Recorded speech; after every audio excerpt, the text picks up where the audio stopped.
Hello everyone, in this video I will show you how to turn on or turn off internet search data collection for customization service in Samsung Galaxy S24 Ultra. So before starting the video, don't forget to subscribe the channel and also press the bell icon. So first of all, open settings.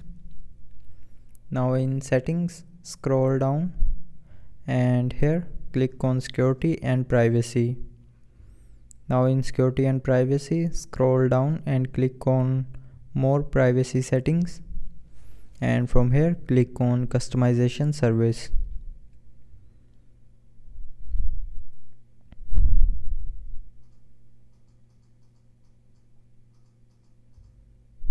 Now in customization service, click on data management, and then here wait for few seconds, and here you will be able to see the search data button.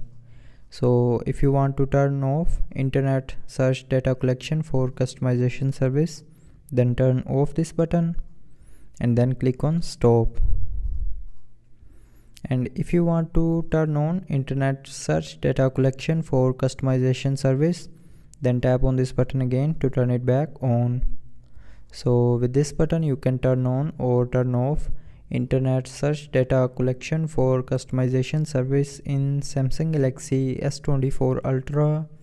So I hope you liked the video. Thanks for watching.